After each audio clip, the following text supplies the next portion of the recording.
right, I think I'm going to get started. People can trickle in. Okay.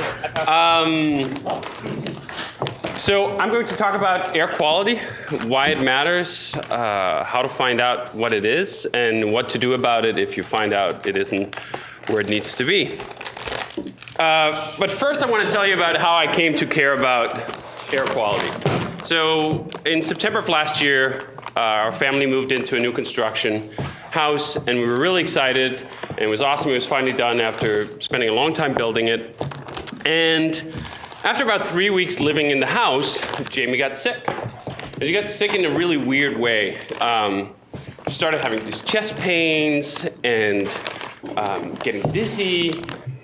And then things got even worse than that. She started having blurred vision, partial loss of sight on one eye, and we were like, what the hell is going on? And we thought, like, oh, maybe, like, I don't know, she was exposed to something. And of course, Jamie, my wife, went on the internet and started searching on her symptoms.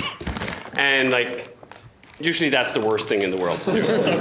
You always come out and find out, oh my God, I have the plague. But what she found was that a bunch of her symptoms were very compatible with formaldehyde poisoning. Ooh, formaldehyde poisoning, what the hell? And then we started realizing that, okay, we're in this new house, and she could actually smell, like the house smelled like new car. Like, it smelled like new paint, it smelled like new materials, it smelled like all this thing. And to some extent, that's not like a bad smell per se, which is why we didn't really think that that was a problem. Well, turns out that that new car smell, that new material smell, is basically just you breathing chemicals. That's where the smell comes from. And the primary chemical that she was getting exposed to was formaldehyde. So we started trying to figure out what to do about this, because clearly there was some link here. Her symptoms matched up quite well with formaldehyde poisoning. And at first we were a bit confused because she was the only one having symptoms, until we realized she was the only one sleeping in the bedroom right next to the closet. Like, what does the closet have to do with this? So we got this air quality expert out who came out with this fancy equipment to measure the quality of the air, and they measured in the closet, and you see, like, it's low, that's good, moderate, okay, elevated, high, pretty bad, and that's us. Ooh. So there was a lot of formaldehyde in the air. And at first we thought, how can this be? This is a brand new closet. We bought it from a reputable installer. This is supposed to be good stuff. So we thought maybe there was a problem in the construction of the closet. So we contacted the closet maker and, like, was there something that went wrong? Maybe in shipping it was exposed to something. No, it wasn't. Everything was fine with the closet. Well, it wasn't fine. It was clearly poisoning us. But it wasn't the closet's fault. What we found out was, after going through all this, accusing the closet maker of sending us a poisonous closet, and dealing with all this stuff and getting all these reports, the conclusion was much simpler. The closet was giving off formaldehyde. So all modern closets are made by pressed particle board, where they take wood and dump it in with a bunch of glue, and that's how they make a perfectly straight board. And that glue, over time, off-gasses, as it's called. It releases from the particle board. Now, that doesn't have to be a huge problem if you get rid of the stuff that off-gasses. Our problem was we weren't getting rid of the air. We learned after we had built this whole house and went through all this whole process that we had no ventilation in our house. Not only did we have no ventilation, lots of houses don't have any ventilation, we had what's called an extremely tight envelope, which is basically that it's a box where nothing goes in and nothing comes out, because that's how modern buildings are built. You do that for energy efficiency, such that you keep the heat in and you don't spend a lot of energy heating or cooling your house. So in some ways, it's a really good thing. When it comes to air quality, it's a really, really bad thing if you don't take precautions to get ventilation in instead. So this whole thing then boiled down to us finding out, shit, we need ventilation. In fact, our house could possibly actually kill us, or at least makes us very sick if we don't get ventilation. So we started down the rabbit hole of figuring out how to get ventilation in the house. And as part of that rabbit hole, I started looking at a bunch of papers around in-air quality. Because the thing that was just stumping me was, how did this happen? I built a new house. We didn't really cut corners on the construction of the house. How did I end up with a house that was making us sick? It was a brand new house.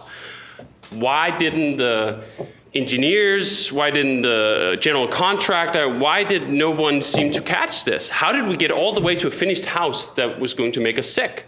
And no warning, we had to find all this stuff out on our own. So I felt like I had to kind of go back to first principles and just figure all of it out. First of all, figure out what is in-air quality, how do you define it, how do you measure it, what are the targets you're supposed to hit, and then how do you do it? So that led me down finding a bunch of very interesting studies that are fairly recent. It's not like it's a new idea that you need fresh air. What is relatively new is the consequences of not having fresh air. There's the consequences that are as severe as what we experience, where you full-on get poisoned. That's pretty rare. First of all, most houses are not as tight as the new house we built, although much new construction will be. So if you move into a brand new house, there's a good chance you'll have similar issues. But houses that are built even just 10, 15, 20 years ago weren't using as efficient sealing materials and so forth. So there was a lot more natural ventilation where it's basically just leaking in and out, and that's a good thing, and that's how you prevent it. Anyway, went down through this rabbit hole of finding a bunch of studies on the effects of poor ventilation. And it really is divided into two groups. There's the chemicals, which is often referred to as VOC, volatile organic compounds, which is a grab bag for a bunch of different things, formaldehyde being one of those things, but there's all sorts of other chemicals in that big bag. And that usually comes from off-gassing. Materials such as the particle board that's off-gassing formaldehyde. All particle board, all closet systems will off-gas formaldehyde. But this kind of particle board used for closets, for example, used in a bunch of different things. Beds, tables, a bunch of different products have the same process of producing them. And it's not just that. Paints, bunch of paints, off-gas, other forms of benzene, I think it is, and other chemicals, and even the so-called no-chemical paints off-gases a bunch of chemicals. A bunch of that process happens right after you purchase it, or right after you get this stuff into your house. You get a new couch, for example, and it smells. It has a new couch smell. That new couch is all the chemicals that are off-gassing. It's not a good thing. Yeah. So I learned this too. That one of the bad thing actually with new stuff is if it comes sealed, especially if it comes sealed straight from the factory or something else like that, it basically has the maximum doses of everything that's bad for you. So a good general principle is if you get a new couch, you get a new bed, you get a new closet, you get any of these new things, you have to be quite diligent about airing them out. And that's very literal, as in get air moving in through that, or even better, I've seen a bunch of recommendations. You buy a new couch. If you have the option of living in a mild climate, you should actually leave it outside. That having all that accumulation of chemicals in your house is really bad. So that's the chemical part. There's the other part of this, which I kind of found by accident, both because it was mentioned in all these studies, but also because it's a really good and reliable indicator of ventilation problems, which is CO2, carbon dioxide, and the accumulation of that. And that's a natural process. You breathe out, we're breathing out CO2. So right now, as we're sitting here, we're breathing out a bunch of CO2. Totally natural process. That doesn't mean that it's good for you. And it means that if the CO2 accumulates in a room because you don't have enough ventilation, there's all sorts of cognitive effects of that too. And what was interesting about that was that the sensors for CO2 they're very reliable and they're pretty cheap. So it's a great way of gauging if you have other problems. If you have CO2 accumulation problems, a good chance is you also have VOC accumulation problems. Anyway, I found a handful of studies here. Here's one from Harvard in 2015 that focused both on the VOC problem and on the CO2 problem.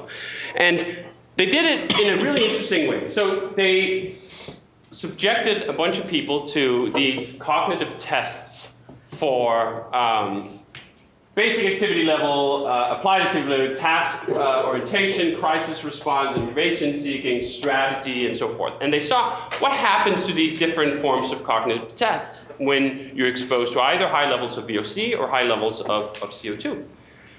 And what was really interesting is that some of these tests, there's virtually no impact. You can sit in pretty bad in air quality, and your task orientation really doesn't change very much. But look at the last column, strategy. It is absolutely atrocious how big of a hit you take on that. And this particular test was done with the VOC. It's comparing, I think, the top is the green plus building, which is basically less than 100 particles per billion. The second one, I think, is like maybe 200 particles per billion, and the third one, the gray, which is like normal construction with normal materials, is 400 to 500 particles per billion. Huge difference. And strategy is the grab bag for higher cognitive functions that are also associated with creativity, and initiative, and some of these other factors that are very applicable to the kind of creative work that we do. So I looked at that and went, holy shit, like that is a huge factor difference. And what I also saw when I looked at this is very reminiscent of the presentation that we saw from RISE and the studies that have been done on sleep. That if you're exposed to a lot of VOC or CO2, it's very similar to being sleep deprived. There are sort of similar high-level cognitive functions that take a really big hit. And just like sleep deprivation, the hit is not apparent to yourself very well. You might feel like, oh, I'm a little foggy, or today isn't a good day, or whatever other reason you might ascribe it to. It's very easy to dismiss the problems of in-air or bad indoor air quality with like, oh, I'm just off today, just blaming yourself. Or saying like, I didn't get enough sleep, even if that might not have been the problem. So this is from, with VOCs, pretty big material impact. They summarize it here as basically saying that in a green building, low VOC, low chemicals, the cognitive scores were 61% higher. That's amazing. 61% higher, and that's just the difference between normal construction, green construction, and 110% higher in the two green plus buildings. Imagine if you could take a pill in the morning that gave you 100% more creativity, 100% better reasoning. Like, what would you pay for a pill like that? I'd pay quite a lot to be able to basically double my creativity, motivation, intuition on a daily basis. So if you think of it in those terms, it's hard otherwise to just eke out like a 5% improvement, a 10% improvement in your mental capacity. These numbers are just astounding to me. So when I find these numbers, I went like, I want that. Here's another test, not done on VOCs, but done on CO2 accumulation. And it shows exactly the same thing, essentially. You see strategy, the orange dots are high CO2 accumulation, green dots are the sort of lowest CO2 accumulation, and yellow is somewhere in the middle. And the conclusion for that is quite similar. The difference between even just an accumulation of very good, the baseline in outdoors is about 400 to 450 particles per million. Really good indoor is 600 particles per million. But already at below 1,000 particles per million, there's a 15% hit on a bunch of these higher cognitive functions. We've had a CO2 sensor running here in the office while we've all been in here. And yesterday, we hit 950. Then Jason opened a window and we got down a little bit again. But just to show that this is a pretty big space, we aren't that many people in here. That was all it took. Now, about 425. right, because there's 3 people here. I mean, then very little said. The more people you have, the more CO2 we exhaust, and the more it fills up the space, and the higher the particles per million rating becomes. And then you see, if you get to 1,400 particles per million, which is surprisingly easy, and I will guarantee you in a lot of the home offices you guys have, that is true. There's a 50% hit. Astounding numbers. At least as shocking, if not more shocking to me than the numbers that come from severe sleep deprivation. And again, in some ways it's even more insidious than sleep deprivation, because most people can feel if they have a sleep deficit of, let's say, 10 hours. They've slept only 6 hours a night for, 5 nights in a row. Most people can, there's a physical effect to it. This, much harder. Like the physical effect is fuzzy thinking. How do you quantify that? How is that different from just all sorts of other factors, right? Anyway, I walked away from reading both of these. Actually, that was one study. Here's another study from Cardi in 2012, which basically, first of all, raises the question. So for a long time, the study of CO2 was basically saying, this is a natural process. We all exhaust CO2.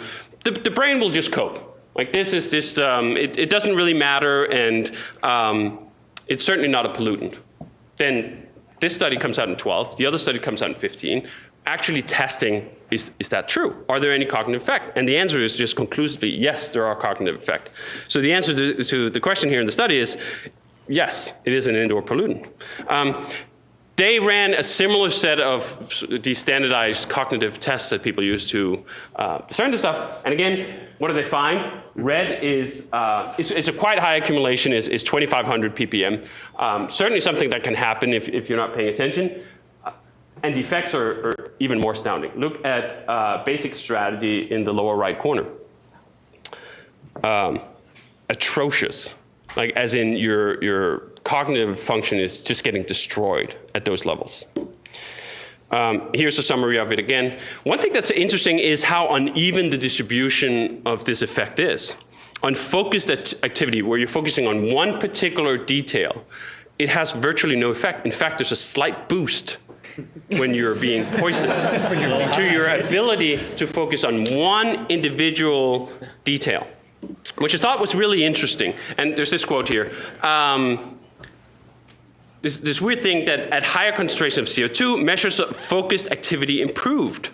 Focused activity is important for overall productivity, but blah, blah, blah, you can over-concentrate. This is reminiscent of people under the influence of alcohol, suffering from allergy or other, having head injuries. That under all these influences, we actually get quite good at zoning in on just one detail and being able to deal with that. But we fail to see the bigger picture, and we fail to see the whole model. Really just fascinating. Again, this is just summarizing that it doesn't take that much. That just getting to 1,000 particles per million, you already take a hit. It's not a huge hit, but again, I mean, what would you do to be able to have 15% better creativity, 15% more motivation? That to me sounds like such a power up. And that's just the difference between those two. If you look at the difference between 600 ppm and 2,500, it's a matter of 100% or more. Okay, so hopefully that convinced you that air quality is something that's worth paying attention to, and it's worth taking seriously, and it's worth taking steps to figure out. So how do you measure it? I've gone through probably 12 different measuring tools and industrial sensors. I mean, we went crazy for a while. I think that's a good sense of it, because I kind of felt like we built a brand new house. We weren't trying to cut costs, yet we were getting poisoned. What the fuck? So for about 3 weeks after we moved in, I was working about half-time at Basecamp, and then I was working full-time on trying to figure out indoor air quality and trying to figure out how do we not poison ourselves living in this house. And that led down a path of all sorts of exotic sensors and ways of measuring this stuff, because we had the professional indoor quality person out about 10 times to measure things, and that was getting a little ridiculous, not to mention ludicrously expensive. So I went through all this, and then after I'd gone through all this, and I had like a closet full of sensors, of clunky devices, and most of them with software from like the mid-90s, or so it felt like. They still had serial ports on them, several of them. I was like, I really hope that someone is going to focus on this and make it more accessible, because that's not very accessible, buying a shit ton of expensive, hard-to-use industrial sensors. And then, thankfully, for whatever reason, there seems to be an uptick recently around this Internet of Things and the focus on indoor air quality. So I tested a bunch of those. There's something called FoodBot. There's something called, I forget the whole bunch of it. There's a whole range of these. And the vast majority of them, they buy the same chip, which is, I think, like a $12 chip that proposes to be able to measure all these things, and then they stick it into a nice cylinder, and then they write some shitty software for it. And it doesn't work. That chip is simply not good enough. Having one chip to be able to measure VOCs and CO2s and so on, it's just shit. And I think about a year ago, I wrote about FoodBot in particular, which is one of the major vendors of these things, where they were off by like a factor of 300%. They would tell me that the CO2 accumulation in my office was 2,000, and I was freaking out, right? Like 2,000, holy shit. And then I'd measure it with an actually dedicated CO2 sensor, and it was like 600. Like, what the fuck? So I kind of didn't have a lot of faith in these consumer-grade sensors. But about maybe 4 months ago, I think the people from HeyWhere had seen my post on FoodBot, and they said, we think we have a better tool. And I was like, yeah. Mm-hmm. And they're like, no, really, we'll send you a unit. I'm like, okay. Like getting ready for another takedown. So they sent me this unit, and I was like, I put it through the paces, and I compared it to all my industrial sensoring equipment. I was like, fuck, this is pretty good. And not only is it pretty good, it's really nicely made. So, and it's not too expensive. It's vastly more or cheaper than all these industrial sensors. Okay, it's not exactly as precise or as good, but it's in the ballpark. It can actually be useful. It's not going to be off by 300%. So, this is a really great unit. It's a really great way of measuring your indoor air quality.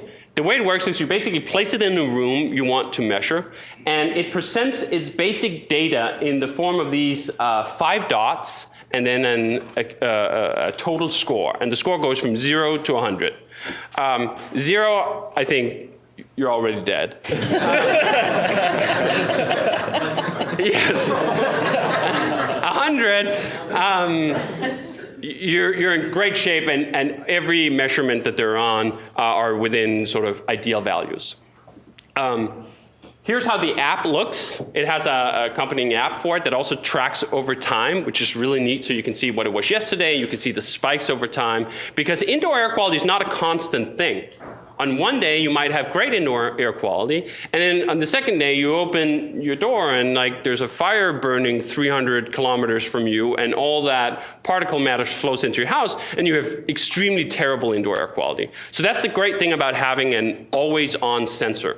And the HeyWhere also sends you push notifications, basically alerting you to changes in your indoor air quality so you can take precautions.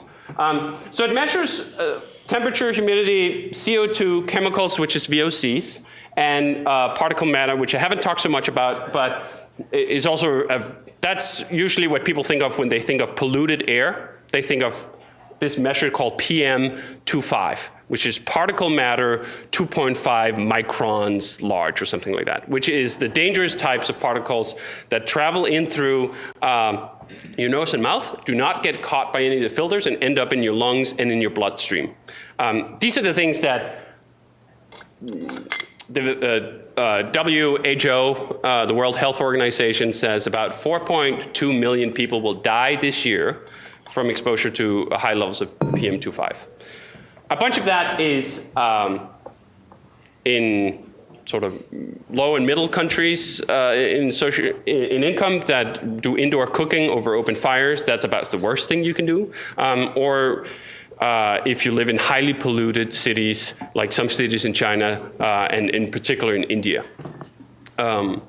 Or if you happen to live next to a wildfire in the United States. In fact, this year, I believe Seattle at one point was the most polluted city in the world for a short-ish period of time of about 2 to 3 weeks. But that's to the point where on some of these levels, this is measuring is it micrograms or what is UG? Micrograms. Whatever that measure is. The number, micrograms, right, per square meter. A score of 3 is pretty good. In Seattle, for a while, it was 450. And the WHO limit or recommendation is it should be under 10. So they were over by a factor of 40. Not great. So anyway, all these combine, and they kind of go, 1 dot is great, and 5 dots is terrible, and it kind of goes up. You can barely see that there's like it'll go green, yellow, red, I don't know, black? I don't know what the final one is. And it combines it into a score, and you get just this quick glance on the device all the time. How's the air? And then you can see, oh, the 3rd dot is CO2. So if the 3rd dot starts creeping up, perhaps it's time to open a window. Perhaps it's time to do something else, which is just a really good measure. And then you also get the push notifications when these things really go out of whack. So the HeyWhere is really great. It's not 100% precise, and ironically enough, the 2 measures it's a little annoyingly off on are the 2 I would have thought were the easiest. It's on temperature. It can be off by about 2 degrees Fahrenheit on that measure compared to the other 500 sensors I have for temperature. And humidity, it can be off about 5 to 7 percentage point as well. Not a huge deal. You just kind of account for that. Why does temperature matter? So temperature is HeyWhere takes a whole view of comfort and health. And temperature is actually quite important for comfort as well. The optimal range for most people to work in is between 72 and 76 degrees.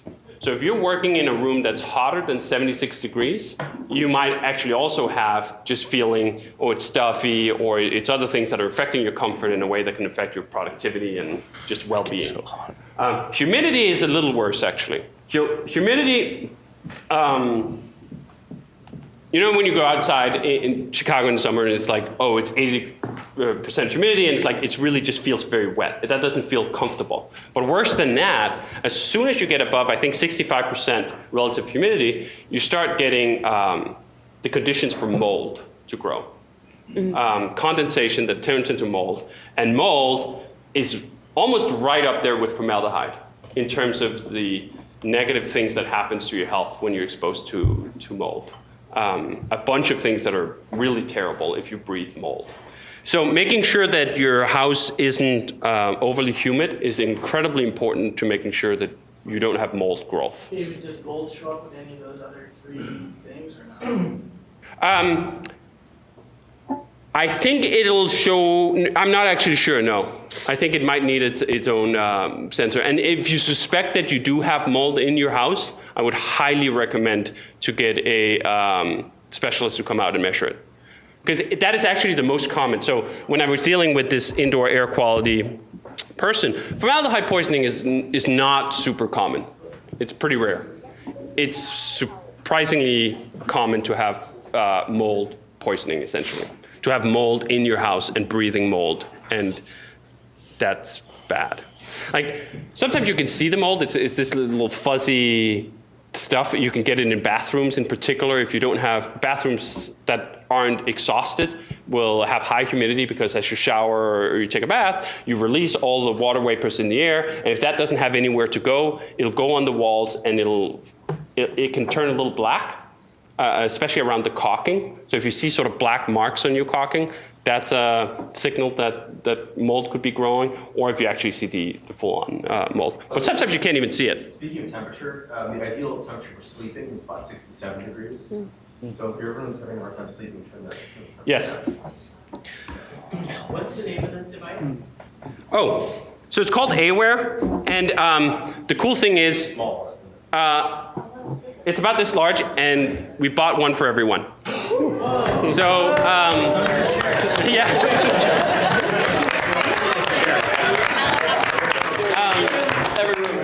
It's really great. I recommend you move it around the house a little bit, because it'll just measure that one room.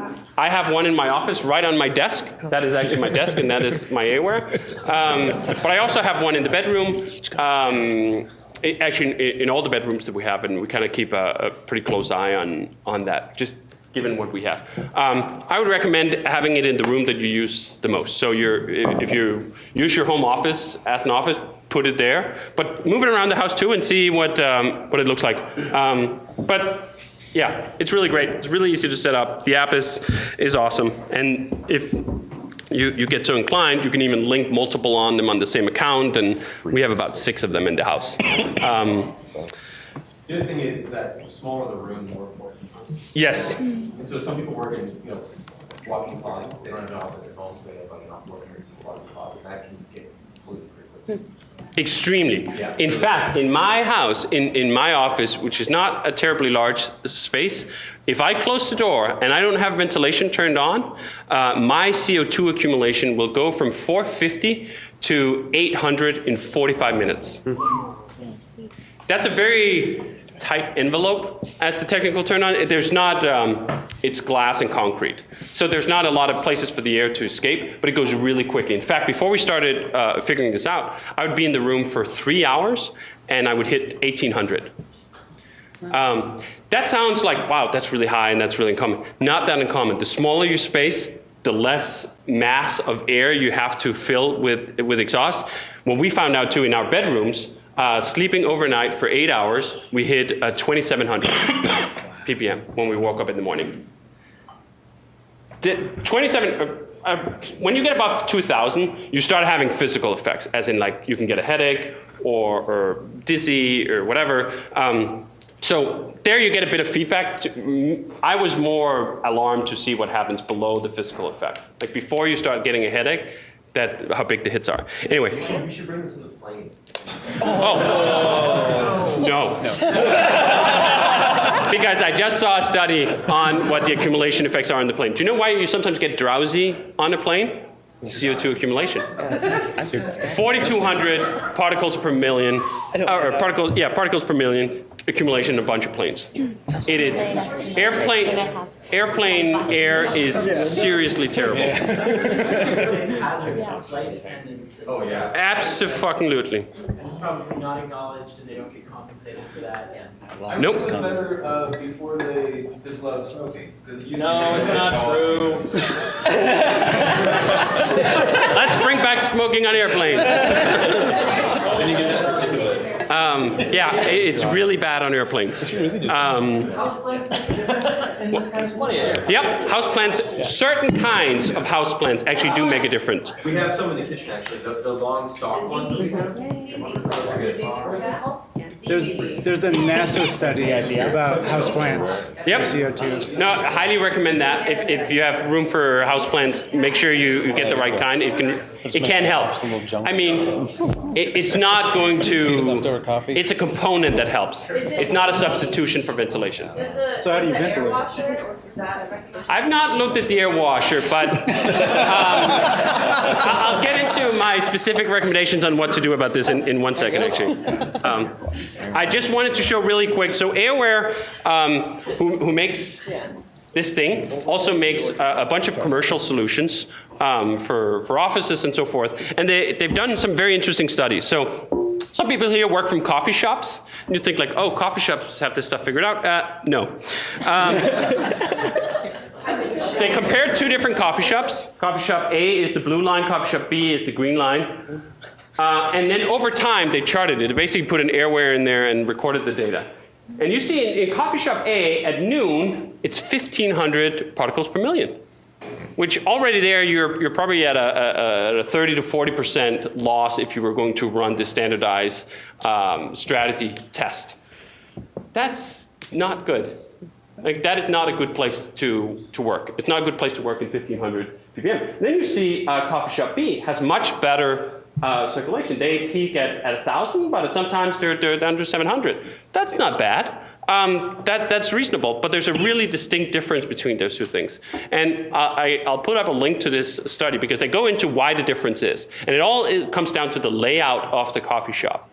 Some coffee shops are very long and they have one door at the entry. If you're sitting in the back, very little air makes it all the way down there and then back out. Versus this other coffee shop B, has two entrances, sort of one on the side and one at the end. So there's circulation from people simply just opening and closing the doors, and that works pretty well. VOCs, also quite interesting. Coffee shop B, which had actually decent CO2 accumulation, it's a newer coffee shop that was sort of renovated very recently, new paint, new furniture, new all sorts of stuff, accumulation levels of 400 ppb, which on these cognitive effects was just as bad as the CO2. So they're both fucked, actually. One is screwed because of high VOCs, and one is screwed because of high CO2. Just to say that this isn't just a problem in your house. It's very much a problem in all sorts of places as well. Is it way worse in the winter when we hole ourselves up at home and don't open any doors or windows? Yes, way worse. So, okay, that's kind of like shit. And then what can you do about it? How can you improve air quality? Now, the basic answer for CO2 and also for VOCs is you need fresh air. It's really that simple. So the question becomes, how do you get fresh air? And fresh air is a sort of statement with some qualifiers. Just opening the window if you live in a polluted city, that doesn't mean you get fresh air. You might actually get dirty air, right? In a lot of places, opening the window will actually bring you fresher air. And for most houses, the quality of the air inside is about 5 to 10 times worse than the quality of the air outside the house. I'm sort of starting at the top here because I was talking with Jeff yesterday, who was building a new house. The way that all new houses should be built is through something called an HRV, a heat recovery ventilation system. Where what you want fresh air to come into your house, but you want that fresh air to arrive in your house at the right temperature, at the right humidity. For example, in Chicago, not that uncommon that it's 80% humidity in the summer. If you just open the window in the summer with 80% humidity, you're going to get 80% humidity in your house. You don't want 80% humidity in the house. It's not comfortable to work in. It's conductive mold, all these other things. Same thing with temperature. If it's in the winter, you can't just easily open a window because it's minus 30 outside, and you don't want it minus 30 in your house. HRVs allow you to get fresh air into your house by conditioning the air in an energy efficient way of using the existing air that's in the house to sort of mix it together and warm it up. And that's the chart that shows that.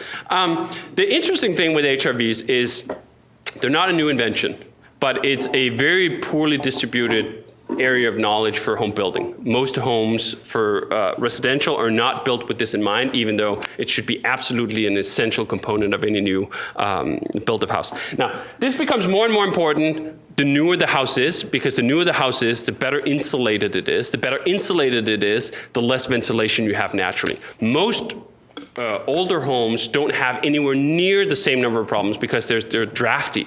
There's all sorts of leakage in between the components of the house, and that's actually a good thing. A draft is a great thing for indoor air quality. Maybe not so good a thing for your heating bill, which was what led to this idea that we should make our homes tighter and tighter so that the hot air does not escape, and so we don't have to spend as much money and energy on heating and so forth.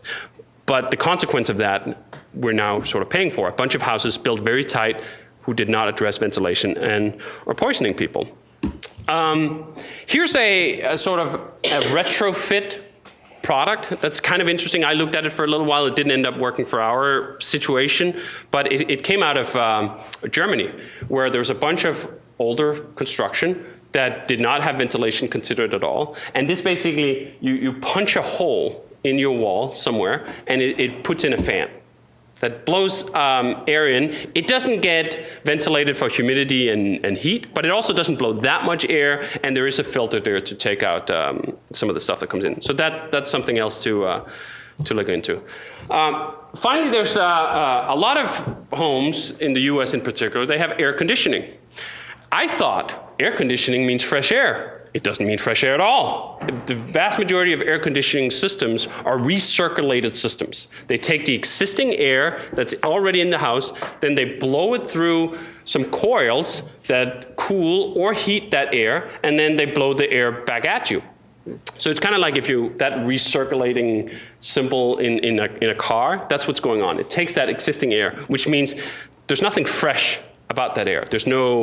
It doesn't get rid of the CO2, it doesn't do any of these other things, it just cools it. Maybe it does something to its humidity with a humidifier or a dehumidifier. In any case, what it does do and where it really can help is on particle matter. So there's this MERV rating system that basically tells you how good is your filter.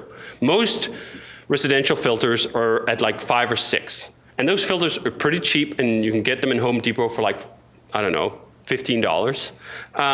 But they're not very good. And they don't take out a lot of the bad stuff that's in the air.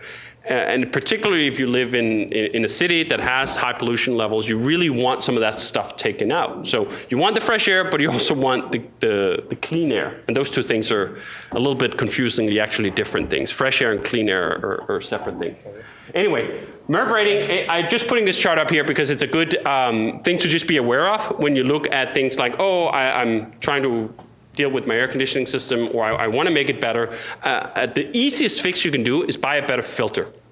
And 3M makes some great filters, and I would recommend, if you're able to do it, get MERV 12 or 13 filters. They're a bunch more expensive, but for me, it's been hugely worth it. And one of the other factors here, we talk about cleanness. It's not just about pollutants in the air in terms of gas pollutants or whatever from cars. It's also things like pollen. So I'm allergic, and when I was living in California for the past 9 years, I'd always have these terrible allergies. I'd always be stuffed up. And I thought, like, oh, I'll just open a window. Well, where are all the pollen coming from? It's coming from the outside. It's coming from the flowers, it's coming from trees, it's coming from all these other things, and I'm blowing it right into my face. So no wonder I was always stuffed up. After we started cleaning the air, I stopped being stuffed up.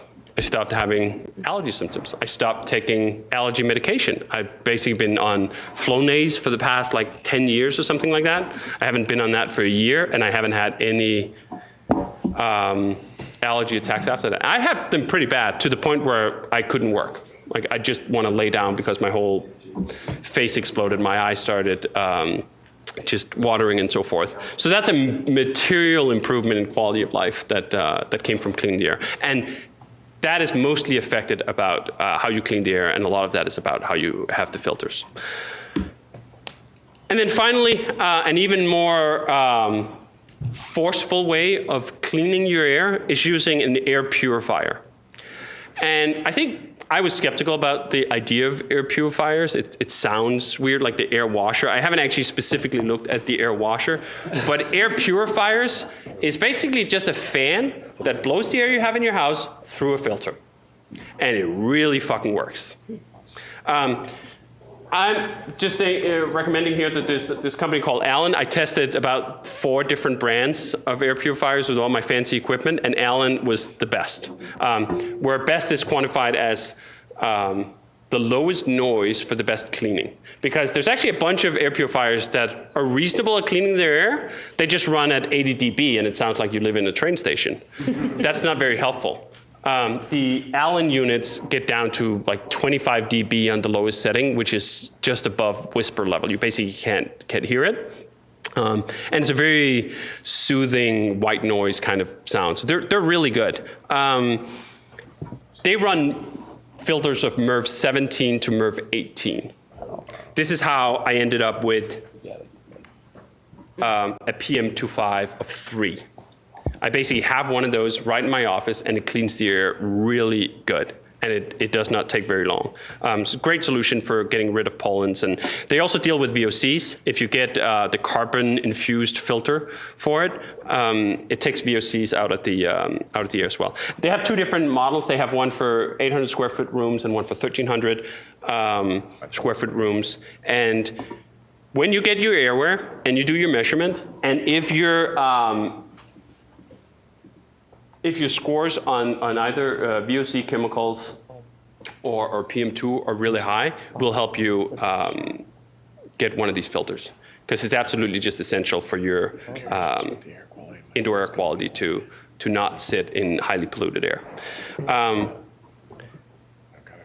David, which of the filters did you buy with the Ellens, or because they? Yeah, it's a little confusing. They have 4 different kinds, and yeah, there's one that's like a carbon something, and it says good for VOCs.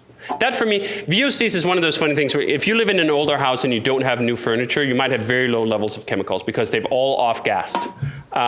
If you live in newer construction, or you just painted, or you have new furniture or something else, you might have a lot higher chemicals. Which is why the first thing you should do is you should measure. Where are you? What's the problem that you have? Because there are different solutions. If you have high CO2 accumulation, the Allen Breathe Smart is going to do nothing for you. It's not like you can't take CO2 out of the air by pushing it through a filter. You simply need to have fresh air, and fresh air comes from the outside. So you need to have a way of getting that in. Which I didn't also talk about. In some cases, it's not practical or whatever to install equipment, but you can open your window. And the good thing about the HeyWhere is it gives you this feedback. So, for example, in my office, before we had filters and other ways of getting fresh air in, I would just slide open my door for about 10 minutes. That would take the accumulation down from 800 or 1,000 to 400 in about 10 minutes. And I'd close my door again, and I watch it go back up. But you just have to do that. Then you open your window a couple times a day, and that makes a huge difference.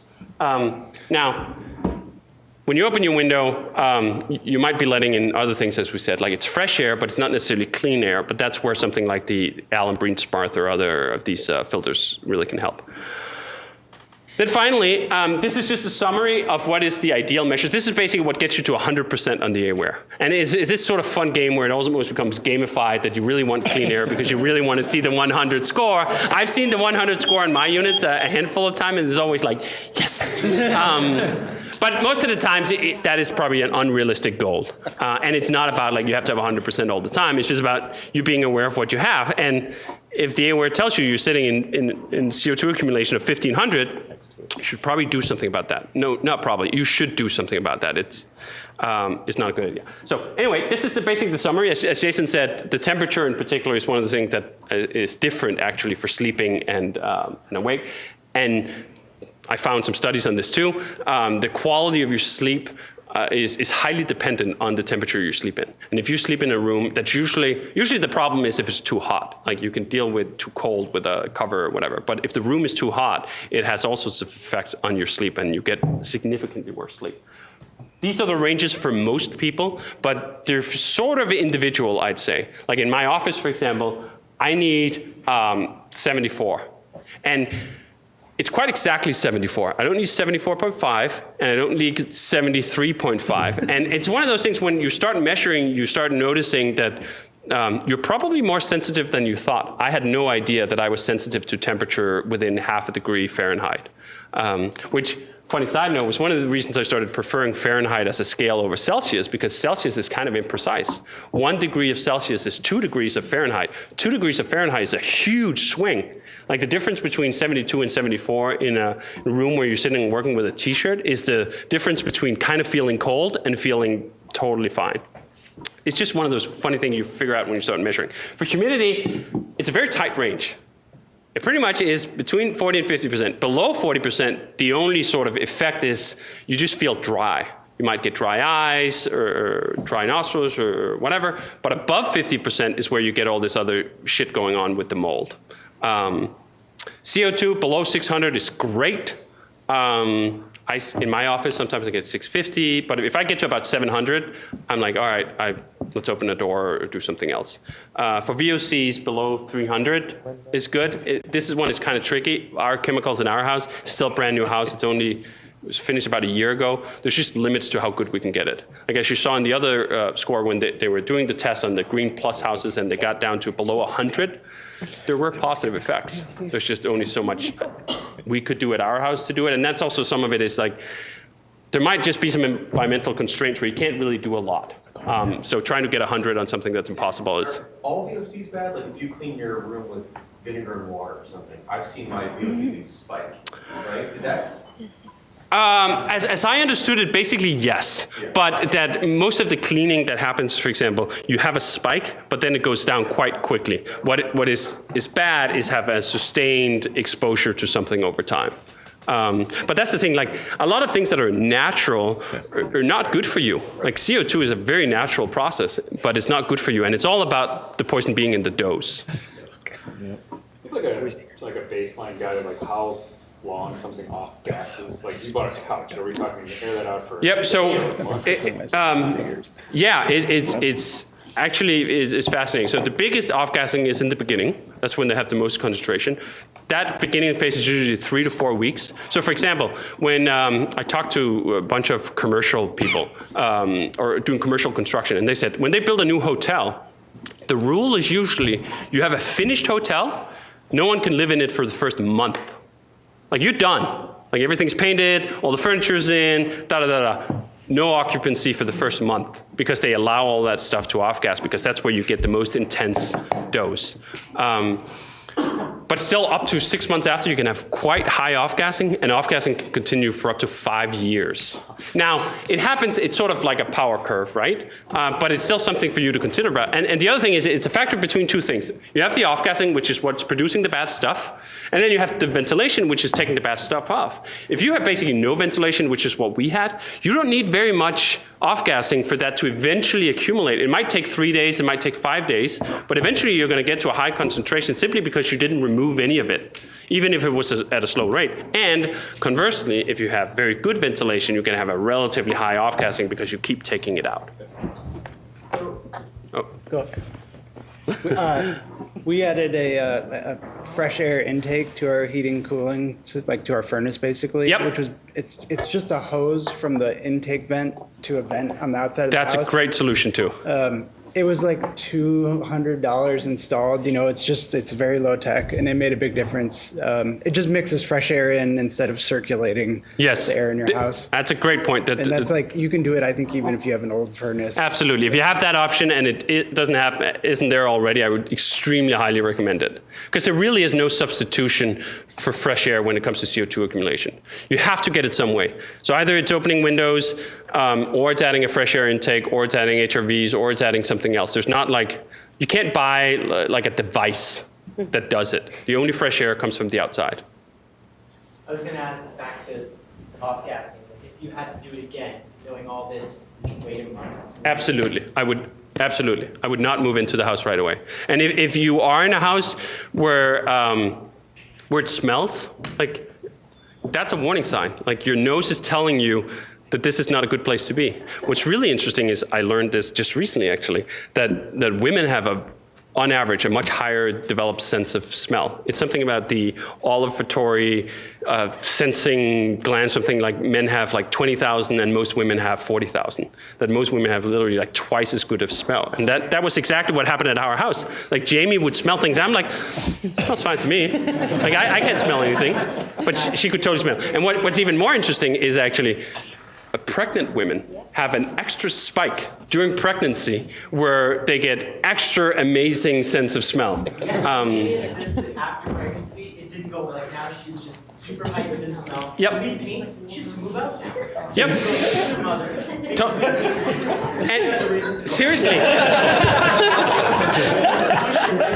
That's your story. Right. No odor. You're wrong. No. And it totally is, and it totally is, and it's totally your body telling you this is dangerous. That's what that smell is. The unfortunate thing is that VOCs don't necessarily smell bad. Like most people talk sort of like, oh, new car smell, as that's a good thing. Nope. Like anything when you get that strong odor, it's a warning sign. New apples. You also become nose blind after smelling. New mix. So like when you go back, that's what your mouth smells like. Yeah. Like Right. After 5 days. Yep, yeah, you get blind to it very quickly, which is why having tools to measure it and keep on top of it is a really good thing. Fresh air should basically smell like nothing. Yes. If it smells like something, there's something in it. I mean, it may be that it's just pollen and you're not allergic to that, and that smells good, like flowers or whatever. For me, if I'm just going like this in a flower, that's, yeah. Anyway. We had HeyWhere filters that are for AC, and everybody, when the AC tech would come out, because our ACs would break, would always tell us to replace them with low MERV, that they were fucking up the AC. And they are. So that's the other sad thing is a lot of air conditioning units are not made for high MERV filters, because what a high MERV filter is a tighter knit. And what a tighter knit does is it creates back pressure. And most residential units are not made for high back pressure. We actually had to change our systems quite a lot and add some separate pumps and so on to deal with it, because otherwise you can really screw the systems. So in some cases, there's simply just a limit for what your air conditioning system can do, and you should probably heat that limit. Even if that means you're going down in MERV rating, you're getting slightly worse air, but you can otherwise blow the system. But of course, I mean, if you have the option and the luxury of doing it, you can also upgrade your system to something that can deal with higher rated filters. The landlord did not agree. The what? Landlord did not agree. No, that's another one of those constraints. Like you can't just make holes in the wall in a rented house. Take care about your security. But at least just being aware of it and how bad it is. And it doesn't mean it has to be perfect and you gotta hit 100 on the HeyWhere or whatever. I mean, if you're living in something that's constantly 1,500, 2,000 ppm, okay, that's just one signal of maybe it's time to move if you can't remedy that somehow. Or at least then you just know, hey, I'm walking in here, I'm taking a 50% hit on my higher cognitive functions. Trade-offs. Besides cognitive function, did you do anything about long-term effects? Yeah, so long-term effects are even more scary. For VOCs in particular, they're highly linked with cancer. So formaldehyde poisoning, and a bunch of these things, you don't actually need to be exposed for that long to increase your risk of cancer in particular. It's kind of like, I don't know if you've read about asbestos. It's asbestos on a smaller scale. Like asbestos has all these negative effects for your lungs immediately, that it decreases your lung capacity and so forth. But over the long term, a lot of people who've had asbestos exposure, even if they just had asbestos exposure for like 3 weeks on some intensive cleanup job, they're much higher likelihood of getting cancer 20, 30 years later. The other thing I'd recommend, which is not covered by this, especially in the Midwest, is radon detection. Oh, yeah. Radon is the second leading cause of lung cancer. Next to smoking.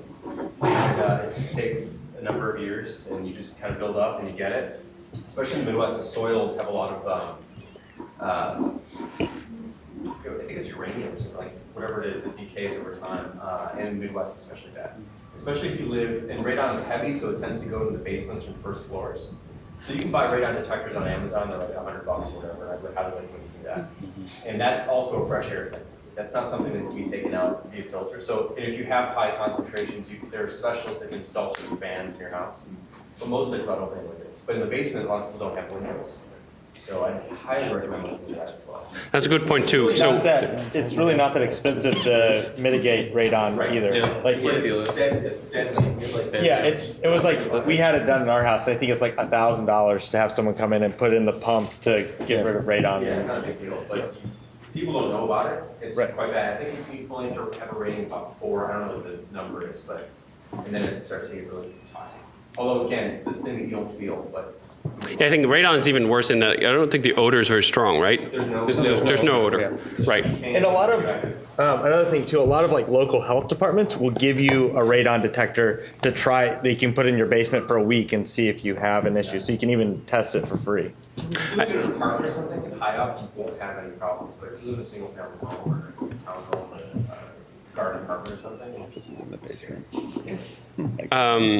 And that's a good point too about like the basement, for example. There's other rooms. Like if you have a closet that is like a walk-in closet or whatever, a bunch of those have the worst ventilation and they have the highest rates of off-gassing, both from new clothes or from the closet system themselves. In fact, if you Google like closet headache, there's a million threads on the internet about like, oh, I get a headache when I walk into my closet. It's because you're getting poisoned. And it's because it's not ventilated. Yeah. Thank you for this. Thank you for the sensor too. It's very exciting. And I hope this doesn't seem off the track. To me, it's kind of a natural extension.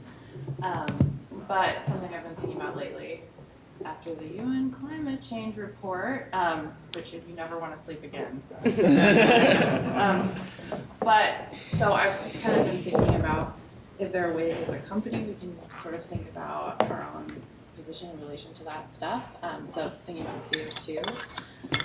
One of the thoughts I had is maybe we could think about carbon offsets for travel, since we all Would you mind saying that again? I'm sorry. Oh, sorry.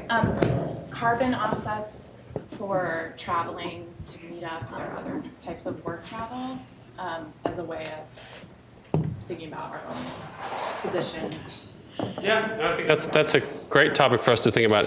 I think and I mean, that doesn't mean it's a reason for complacency, but one of the ways where we're really ahead is that we don't commute. So the fact that remote work is, I think, a huge benefactor for global warming combating, basically not sitting and idling a car for an hour each way is a huge step up. But then on the other hand, air travel is not great either. So yeah, I think we should look into that. I like the idea of that. I like the idea of generally, one of the ideas we had when we built our house was we wanted to just be net neutral. So we ended up, California, very fortunate with a lot of sun. So we ended up with a bunch of solar panels and we have net zero usage of energy. And I like that as a general concept, definitely. We probably use a lot of data center electricity. Yeah. I'm curious about this. That's funny, like why they actually... In the cloud, we actually are almost completely green because Google uses clean energy sources for everything, and what they can't, they offset. So that's all bundled into what we pay. Oh, that's cool. Like, what about Amazon? Have to do special stuff. I don't know about Amazon. They also use clean energy sources and they do carbon offsets, but that's cool. Not to the extent that Google does. And a bunch of that comes from the fact that a lot of data centers get placed right next to a renewable, cheap source like a hydro plant or something else like a dam. Mentioned in another meeting, but we should publicize this, that how we are green and what. Yep, yeah, I like that too. I think it's a great argument for remote work in general. Even if it doesn't solve all the cases, it solves a very large slice of it. And I think that's never been a better time to make that argument. In fact, we didn't make that argument in remote. We should have made that argument. That like commuting is not just bad for you, it's bad for the planet. Yeah, there we go. Still remote. All right, any other questions? There's one other thing about indoor quality is also carbon monoxide. It's like a pretty common issue if you have an indoor water heater. Like if it can get, exhaust can just get jilted a little bit, and then it just dumping carbon monoxide in your house, and you can't smell it. You can feel it because you'll get lethargic, but you won't notice it. So this is that is. I mean, it's not even indoor air quality as much as like that will kill you, right? And like relatively quickly, and you won't know. Yeah. Ventilated house, you might not notice because it is like the frog in a pot. Right. That HeyWhere won't pick up that, but most modern smoke detectors will. Like the Nest smoke detector has a CO detector built in as well. But otherwise, it's a great idea to have a dedicated CO detector. I'm pretty sure actually in Europe, you're mandated to have CO detection. Oh, California as well? Like yeah. The IRS. Gotcha. That's like when Jason's demanding I was hearing that that like, whereas for a smoke detector, you want it on the ceiling, carbon monoxide, I guess, is better detected at like floor level. Yeah, that's probably true. So the idea of just combined sensor Right. like, doesn't really. I mean, standalone sensors, they're like $20. Yeah. Well, Yeah. I just realized that I have one that's combined, and it's like not totally. Yeah, that's a great point. Yeah. And there's a bunch of them you can get. They just plug into your outlet by the floor. Yeah. For a radon tester, can I trust basically whatever I find on Amazon, or is it going to be? I think Jason is the more. Jason, what unit did you have for radon testing? Basically whatever I find on Amazon, or is it going to be a gotcha like what David found with the I think those things are a little more. So you don't plug it in. I just got a bunch of them off Amazon. I put them all along the boat, so I have CO2 and smoke. It takes some time. I don't know why that is with radar detectors, but I got one that was highly rated on Amazon. I had like tested against it. Oh, that is actually a good point. So when you unwrap this and plug it in, some of the sensors take about 48 hours to warm up, and some of them take about a week. So you can't necessarily trust the reading you get like right when you plug it in. I found that like that was pretty conservative, and the readings were pretty good pretty quick, but that's what they say, up to 48 hours for a bunch of the sensors, and I think one of them, maybe it's actually the CO2 one, takes about a week to fully stabilize. The CO2 sensor in the HeyWhere is self-calibrating, but it just takes a while to find its levels. First time or No, just the very first time. It's not about like it's resetting. It's actually about burn-in on the sensor. It's kind of a funny. So we shouldn't run them all tonight in the ACE. We should let it like because you would want it to burn in your environment. No, don't need to. It's just the sensor itself just needs to burn in. Okay. Like as in. Hotel too, right? Yeah, it's like an engine, like running in a new car and not redlining it or whatever. Well, before we all check out, can you read It actually would be interesting if you run it at a hotel. I'd be quite curious. Usually, what I found is that on commercial construction, they totally know this shit because you will kill people if you design a theater for 1,000 people that doesn't have proper ventilation, and like they'll die quick. So it's like that is simply such a necessity. Versus you're building a house that has 4 people in it, 6 people in it, 8 people in it. Like you can sort of poison them to a fair degree, and like they're not going to die, and they're unlikely to sue you. But on the commercial side, absolutely, they know this stuff, and most of this stuff, like this chart was from a 2000 article in Popular Mechanics. This is not new information, but it has not spread to the residential construction industry. So even if you make a brand new house today with people who know what they're doing, I almost guarantee you that they don't know what they're doing when it comes to this stuff. That's surprising because like in Colorado, those are so common. I don't know what it is about our environment or like the knowledge transfer, but yeah, I could imagine that there's just some local awareness that then just filters around in circles, but it doesn't spread very well. They need fresh air. What? HRV. Like Phoenix is building. Like The issue with HRV is it's really easy to install when you're making a new house and you're at the wireframe level. It's very hard to install after the fact because you need to run ducting. And that's what we need to do. We opened up our walls, we opened up our ceiling, we opened up our roof to get these things. It's a mess and it's no good. So this is not something that integrates. No, the unit's not huge. Like maybe, it all depends on how much you have to shoot around, which actually I should have put this on too. So sometimes people will know, oh, you need fresh air, you need ventilation, but they use way too low levels. So there's this main measure which is called CFM, which is something changes, it's some measure of airflow. And a lot of people say, oh, you just need 20 CFM, you need 40 CFM. What we found, to keep the CO2 levels at those ideal levels, you need about 80 CFM per person. So for a bedroom that sleeps 2 people, you need at least 160 CFM, which if you say that to a normal AVAC person, they're like, oh, that's way too high. And that's because they don't know shit. And they haven't measured. And if you measure, you'll find out that, because a lot of these, there are some housing building codes, but a lot of them have very high levels. They're like very tolerant of, I think, up to 1,500 ppm on the CO2. And on VOC, there's usually very little, if any, regulation at all. So you can't rely on the building code to get this. Are you going to put this presentation in Basecamp somewhere? Yep, absolutely. And I actually put links in on all of these slides to the source articles. Thank you. Do you have anything to say about like what's up with architects not Yeah. putting ventilation into their buildings? It seems crazy. It seems crazy, but I can totally see how we got there. Because architects who've been in the business for a while, 20 years ago, 30 years ago, you didn't need this. You'd build a house, and it would just be drafty. And you'd get your ventilation automatically from the fact that the materials just didn't seal that tight. And then there was this huge push from the late 80s to mid 90s in particular, where everyone went, we need energy efficiency. Because we're wasting energy basically heating a house that's then leaking all that heat out. So here's all these materials, and then there was a huge step forward in insulation, where like, oh man, we won.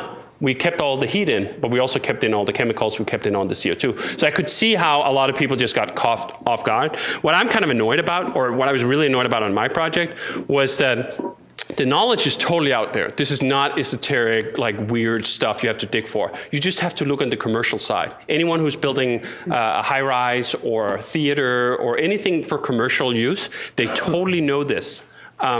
It's just that there's this wall between the people who work on commercial projects and the people who work on residential projects. And the knowledge gap between that is staggering. And I mean, I had to basically become an expert in this for us to fix our system at our house. And I thought we used good people who knew what they were doing. And they kind of did within the scope of, they didn't know what they didn't know.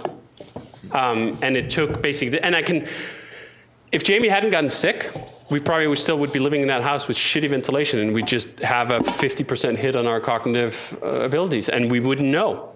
That's what's really so insidious about this shit. Unless you get seriously ill, it's very hard to detect that you're in trouble. All right.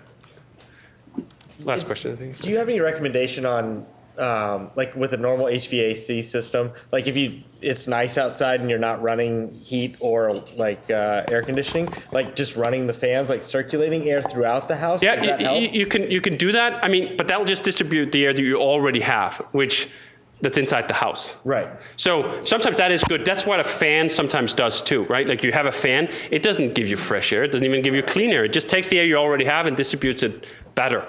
And that can help. And especially with the running of it, if it runs it through the filter, you're continuously, that's basically what what the Breathe Smart does. It's basically a running thing that just pushes air through a filter. So if you have filters on your AWAC, that's gonna help for that too. So that's not a bad idea to do either. I was thinking like while you're sleeping at night, it's circulating, CO2 from your bedroom if you have a air intake in your bedroom. Yeah, I could see that. Areas of the house. Yeah, measure and find out. I think that's an interesting point. Mix very low CO2.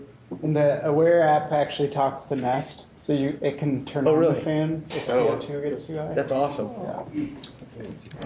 And the other thing with ventilation is, I've seen some of that integration, and that's neat, but the baseline is you need fresh air all the time.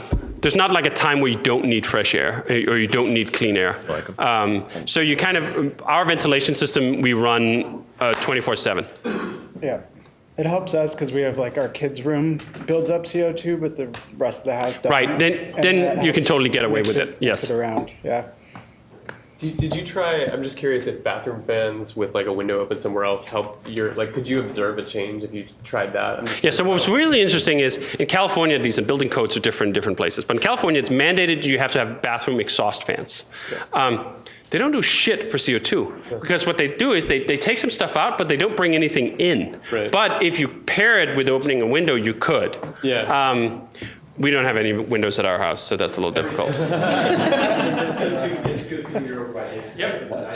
cracked the window like this much. Any window is 500. Yeah. Like 20 minutes. He has glass walls. It's just about creating that flow. Yeah. And that's the other thing that's a little difficult sometimes with opening a window. It's depending on the airspeed.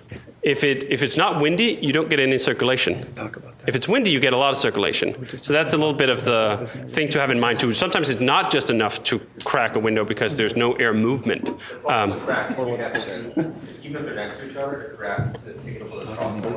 Yes. Yeah, like we've done the thing where, like, to rapidly exchange air, like crack some windows, but then turn on like the hood fan at the same time, and then the bathroom fans. Yep, you're basically creating like a flow that gets fresh air in and takes stuff out. which is great. The one consideration with the intake of fresh air is it's not necessarily clean air, and I mean Colorado probably is, but like downtown LA is probably not. Or if you have fires, fire is another one that's if you live anywhere near wildfires, these Breathe Smart units are, I mean, in some sense, a literal lifesaver.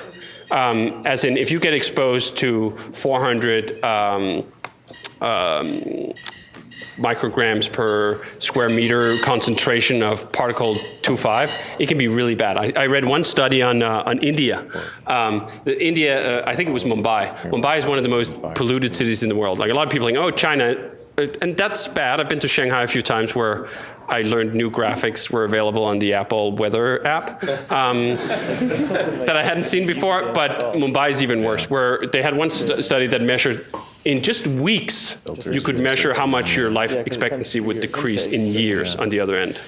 So pretty fucking bad. There's been a big boom in DIY filters also started in China. Yes, I've seen some of that, and it's really interesting. Like because a bunch of these things, the Breathe Smart 45 is $399. The 75 I think is like $799. Pretty expensive units, right? And I've seen some of the DIY where they basically just take a filter and put on like a painting fan or something behind it to blow air through it. And that's pretty neat. Yeah. We did that in our apartment in St. Louis because we got new rugs and the smell was awful. And so we, I don't know how my girlfriend found it, like Reddit or something. And yeah, he's put on a box fan. And I just texted her, I was like, what's the MERV rating on that thing? She's like, I think it's 13. Yep. And I definitely noticed a difference because my home office there was tight. Totally. No, that's a great way of doing it. I mean, that's the thing. It's not that complicated, really. You put a filter and you blow the air through it, and the shit gets trapped in the filter. So however way you can Breathe Smart is one way of doing it. Having it in your AirWag is one way of doing it. Just blowing air at a filter is another way of doing it. Just getting that out of it, and then measuring whether it's working or not working. I think the key, though, too, is there's a lot of these air purifiers, and some of them are ionic, where they just kind of have it's like a charge that attracts particles. I don't think they're very good. Well, not only are they not very good, there's a bunch of studies actually showing that they're actually bad. The ozone. They produce CO2. The Breathe Smarts have an ionic button, and you should not push it if you get it. I don't know why they still do that, because all the science I've seen on it is that it's definitely a net negative. They say that theirs is different, whatever that means. Yeah, I don't use the ionic button on it. Well, apparently there's different kinds of, there's different types of ozone apparently or something.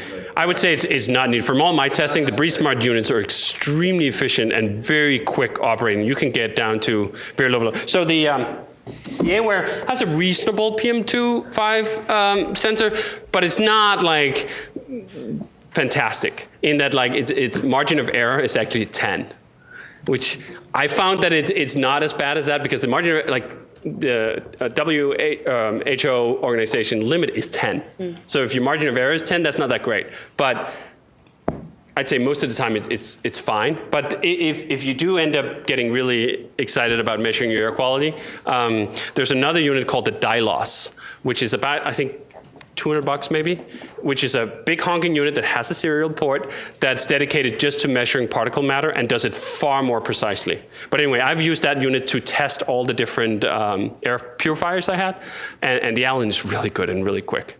And relatively quiet, which is a huge factor too. Like I got the best looking air purifier is something called the Molecule. It also sounds like the most futuristic, and it's really cool. It's this sphere.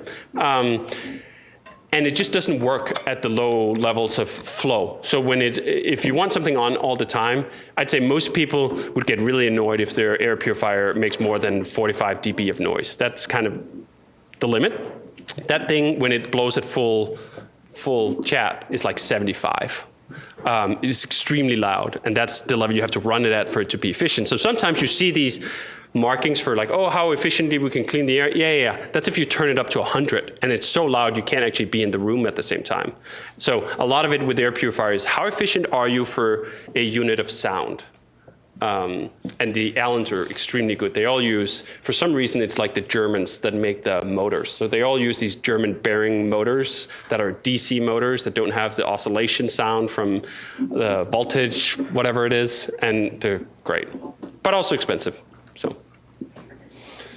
Cool. All right. Well, we have all the HeyWheres over here in the corner, and you should take one home and try it out and see what it is. And I'm really curious actually to get some readings. I've been keeping like a studies log at my own house about readings, so really curious to see how it plays out around you guys' house.